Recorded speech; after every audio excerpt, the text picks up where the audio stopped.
Assalaamu calaykum dhammaan asxaabta.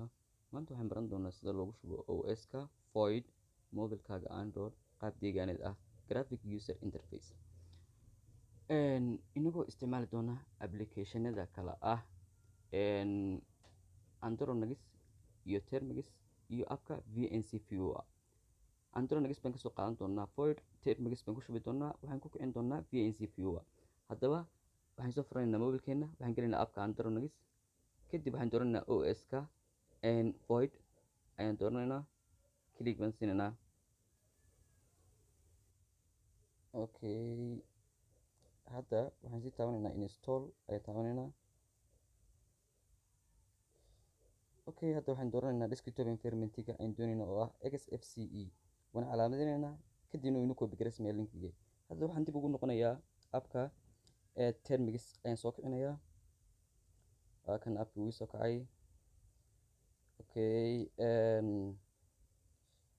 appka waa kan. hadda halkaas ku baasti gareeyay linkigii, enter ayaan siinayaa. Okay, hadda xoogaa ayay qaadanaysaa, anigu waan soo dedejiyey. wuu isku shubayaa, siskiisuna ma badna oo aad uma weynaa.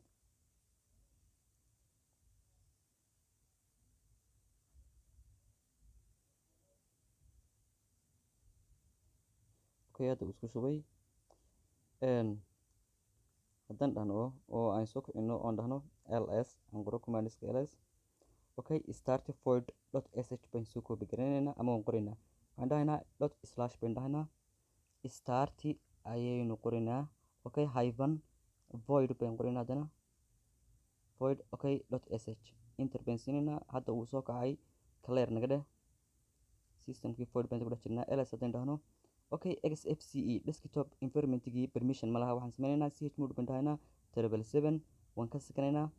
Xfce 4/de.sh baan soo copy garaynay, paste baan daalaa ku siinaynaa. Okay, enter. Okay, hadda waxaan dhahaynaa ./xfce 4-gii ayaan paste ku siinaynaa, enter baan dhahaynaa. hadda waxaa isku duubaya desktop environment-gii Xfce ayaa isku duubaya. Okay, hadda permission buu ina weydiiyey, yes baan dhahaynaa ama y, enter baan siinaynaa. waxyar bay qaadanaysaa, waan soo dedejiyey anigu. Okay, hadda wuxuu leeyahay VNC server kalaa ku kacsan, yacni iska xidh. laakiin inagu waxaan dhahnaa horta si aan password u samaysano akoonkeena uu password mid u noqdo, VNC server baan qoraynaa. hadda sida halkaa ujeedo wuxuu leeyahay waxaa kacsan server kalaa kacsan ee kilgaree oo iska dil, oo yacni waxaad qortaa VNC server -stop. laakiin VNC server baan naga qoraynaa, enter baan siinaynaa. Okay, hadda password baan weydiiyey, halkaa password baan gelishanaynaa. hadhow desktop environment-ga aan ku galno, haddana mar labaad ayaynu gelinaynaa. haddana gelinaynaa. Okay, enter baan dhahaynaa. halkaan no baan dhahaynaa n. Okay, hadda waxayna siin doonaa address ayaan ku galno. waa kan local host wayna siiyey 2.2, kaas ayaan ku gelaynaa. Okay, waan soo copy garaynayaa hadda kan. kabacdi waxaan aadaynaa appkii Vncviewer ayaan soo kicinaynaa. kadib waxaan taabanaya calaamadda pluska, halka addresska ku taalo ayaan ku baasti garanayaa localhost.2. Okay, hadda halkaan nameka waxaan ku qorayaa magaca doontid bay ku qori kartaa, anigu laakiin waxaan ku qoray void oo ah OS-ka magaciisii. connect baan hadda dhahaynaa. Okay, halkaan okay baan dhahaynaa. Okay, hadda waxayna weydiiyey password kii aan ku samaysanay ayaan hadda halkaa gelinaynaa. kadibna remember baan dhahaynaa, continue. kan desktop environment-gii Xfce-ga ahaa ee OS-ka void. halkaas sare waxaad aragtaa oo ay ku taalo toolbar-kii aad ka aragtid applications meesha ku taalo, yani weeyaan halkan waxaad aragtaa applicationadii oo folderadoodii kala duwana ku jira. waa accessory-gii, graphic-kii, internet-kii, multimedia system-kii. hadda haddaan soo kiciyo terminal-kii baan soo kiciyey, terminalka OS-ka void. hadda ls baan soo dhahay. Okay, hadda kale horta naga dheh. waxaan dhahaynaa cat baan qoraynaa commandiska, systemka noocuu yahay baan ogaanaynaa. /etc/ baan haddana dhahaynaa. os baan dhahaynaa, hyphen baan dhahaynaa, release baan dhahaynaa. yacni OS-ka noocuu yahay ayuu inoo sheegaya. Okay, wuxuu yidhi namekiisu waa void, yacni faahfaahin kalan inama siisin. Okay, hadda naga soo laab terminalka.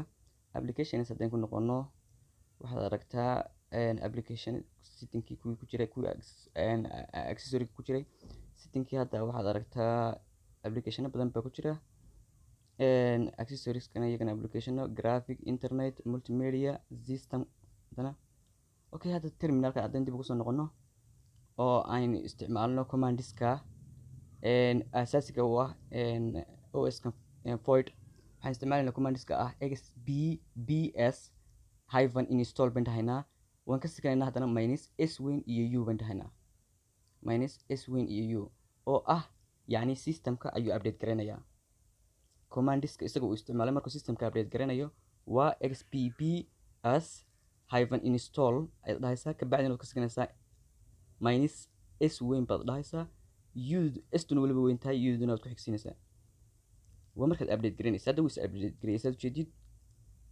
waa commandiska u gaarka ah isaga yani lagu update garayo systemkiisa okay haddana commandis kale ayaan isticmaalaynaa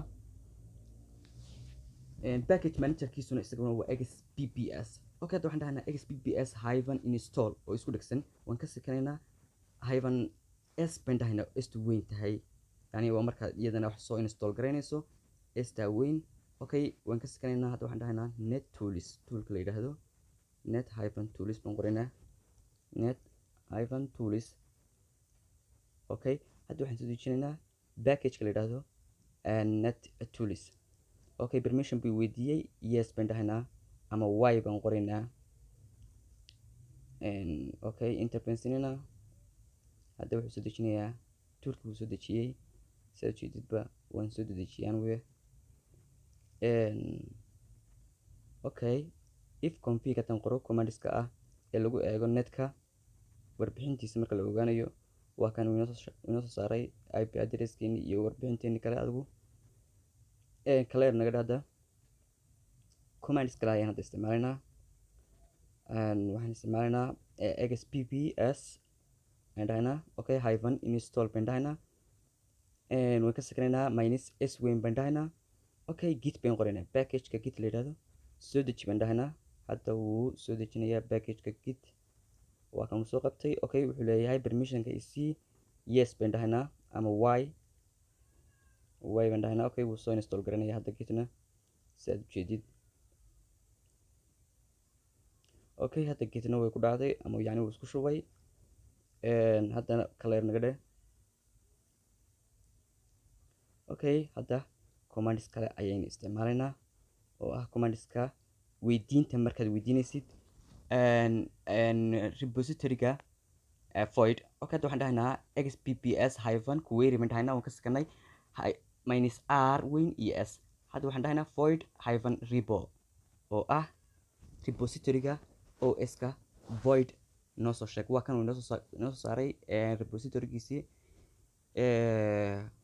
sidaad ujeedidba okay hadda haddaan dhahno haddana xbbs hyphen query aan weydiino dash waxaan dhahaynaa haddana helbi baan dhahaynaa helbi menugiisa ayayna aadinaa oo aan eegaynaa commandiska asaasiga u ah ee uu isticmaalo ee loo isticmaali karayo kuwan wixii commandisa minus l aad aragtid oo list packages ah minus l weyn list repo ah waa commandiska aad u isticmaali lahayd sida asaasiga okay hadda haddaan dhahno xbbs hyphen query aan dhahno query aan ka sakano oo aan isticmaalno list packages aan isticmaalaynaa waxaan isticmaalaynaa minus l baan dhahaynaa minus l marka wuxuu soo list garaynayaa dhammaan packageskii ku duubnaa systemka markaa ku duuban ayuu soo wada taxayaa sidaad ujeedid wadigan arka waa packageski kala duwanaa ee ku duubnaa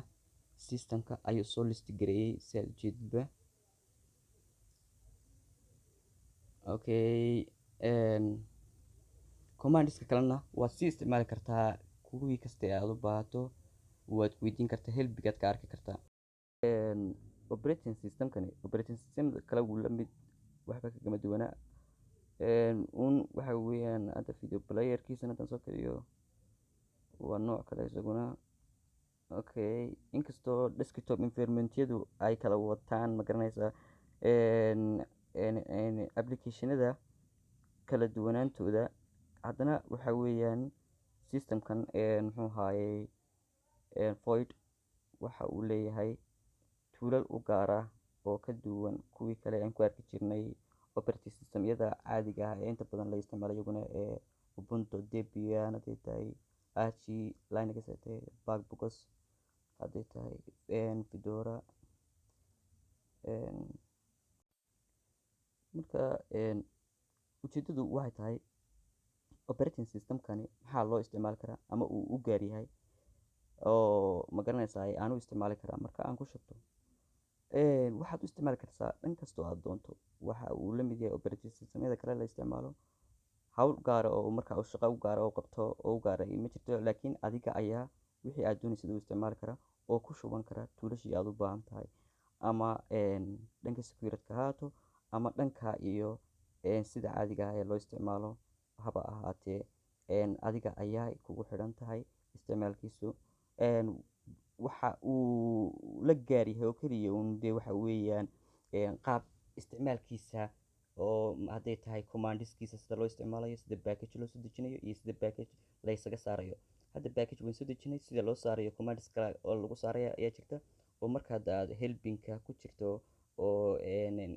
xpps helpinkeeda markaad eegayso yani package managerka xpps ayaad ka arki kartaa commandiskii kasta aad u baahan tahay markaad saarayso tool marka aad soo dejinayso iyo marka aad tool ma garanaysaa awoodiisa aad kala dhimaysaba oo aad waxyaabaha qaarkoodna u ogolaanayso ama waxyaabaha qaarkoodna u diideyso sidoo kale